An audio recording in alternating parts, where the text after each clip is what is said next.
Les équipes de secours se pressent autour de la carcasse de l'avion. Quelques minutes seulement après l'accident, en vain, les 3 membres d'équipage et l'unique passager, Christophe de Margerie, sont morts dans le crash du Falcon 50. Avec sa célèbre moustache blanche, Christophe de Margerie, un patron très atypique, 63 ans, est donc mort hier soir dans un accident d'avion survenu à l'aéroport de Vnukovo, près de Moscou. Le jet privé du patron de Total s'apprête à décoller pour rejoindre Paris quand son train d'atterrissage heurte un engin de déneigement qui se trouve sur la piste. Le petit avion se brise et s'enflamme aussitôt. Dans les médias russes, visiblement, le conducteur, Vladimir Martinenkov, 60 ans, est déjà présumé coupable. Les images de sa sortie du commissariat sont diffusées en boucle. Une enquête a été ouverte pour déterminer les circonstances de l'accident. Les boîtes noires de l'appareil ont été récupérées. Les autorités françaises ont dépêché 3 experts du bureau d'enquête et d'analyse. C'est une réaction de très grande tristesse, aussi bien à titre personnel que pour la société. Vous comprenez qu'on soit tous très, très émus par cette disparition brutale. Patron ultra médiatique, il n'a jamais caché son amitié pour François Hollande, ni sa proximité avec l'actuel secrétaire général de l'Élysée, Jean-Pierre Jouyet, le mari d'une de ses cousines. C'est une grande perte pour nous et bien sûr je présente mes condoléances à sa famille, à ses amis, à ses collaborateurs, à tous ceux qui l'aimaient. Je suis bouleversée, je connaissais bien Christophe. Je voudrais que tout le monde comprenne ce matin que c'est un immense patron français que nous venons de perdre. Et c'est pour ça que j'ai aujourd'hui beaucoup de tristesse. Pour notre pays, Total est une grande entreprise. Elle n'aurait pas été possible sans la vision, l'engagement, le courage de Christophe de Margerie. Il y a juste à la gauche, Gérard Filoche qui s'est fait remarquer ce matin avec un tweet du étonnant, genre voire malheureux. Oui, stalino-robespierriste.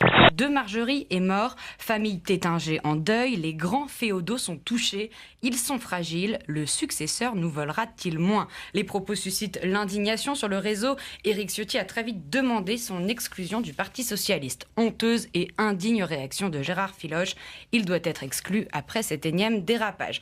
C'était vraiment un grand chef d'entreprise, mais en même temps c'est un grand personnage, je dirais presque une grande gueule, une capacité à dire fort sans craindre de gêner ce qu'il pensait à ceux à qui il parlait. Vladimir Poutine lui-même l'a qualifié d'ami de la Russie. Il a salué un partenaire de la coopération franco-russe. Il faut dire que Christophe de Margerie était bien connu des milieux d'affaires ici, car Total est un partenaire privilégié de Gazprom. Et puis Christophe de Margerie avait su conquérir le cœur des Russes, car il s'était violemment opposé aux sanctions qu'avait adoptées l'Europe contre Moscou. Il avait même plaidé pour que la France livre bien ses Mistral au Kremlin. C'est vrai que la théorie du complot, ça commence à circuler sur les marchés. Visiblement, l'action ouvre à moins 2%, donc bon, a priori, c'est plutôt assez calme.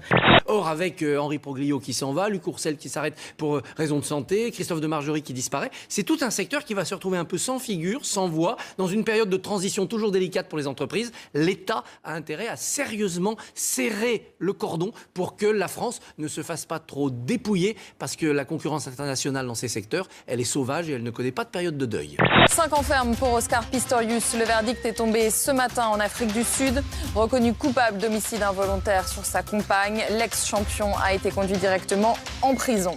Patrick Balkany est convoqué au pôle financier aujourd'hui, en vue sans doute d'une triple mise en examen pour blanchiment de fraude fiscale, corruption et blanchiment de corruption. La juge a retenu des circonstances aggravantes, notamment le fait qu'il ait tiré à hauteur d'homme à travers la porte des toilettes, sans vraiment laisser une chance à sa victime de s'en sortir. La famille de son ex-petite amie, qui voulait une peine de prison ferme, s'est dite satisfaite de la sentence. À Kobané, évidemment, ça ne s'arrange pas. Daesh progresse, constate l'envoyé spécial du Figaro à la frontière turco-syrienne. L'immobilier est perclus de taxes. Imaginez qu'elle représente, ces taxes, 27% du prix d'un logement neuf de 200 000 €. S'enflamment les Échos à la une. Et, pour couronner le tout, des criminels nazis auraient bénéficié de prestations sociales des États-Unis. Au moins 4 d'entre eux seraient encore vivants, notamment Jacob Denzinger, âgé de 90 ans. Il patrouillait dans le camp d'Auschwitz pendant la Seconde Guerre mondiale. Aujourd'hui, il vit dans la ville croate d'Osijek, après avoir changé l'orthographe de son nom. Mais il faut reconnaître qu'entre la crise, les guerres, les faits divers et tout le reste, l'époque n'est pas à la rigolade. Jacob Denzinger a ainsi vécu pendant des années dans l'Ohio avant de regagner l'Europe en 1989. Mais le département de la justice américain, qui souhaitait s'en débarrasser, les aurait convaincus de quitter le pays. en assurant qu'ils continueraient à leur verser des prestations sociales s'ils acceptaient de partir avant d'être expulsés. Course-poursuite au Québec, un homme de 25 ans renverse et blesse 2 militaires, puis lorsque sa voiture tombe dans un fossé, il sort en se ruant sur les policiers. Il a été abattu.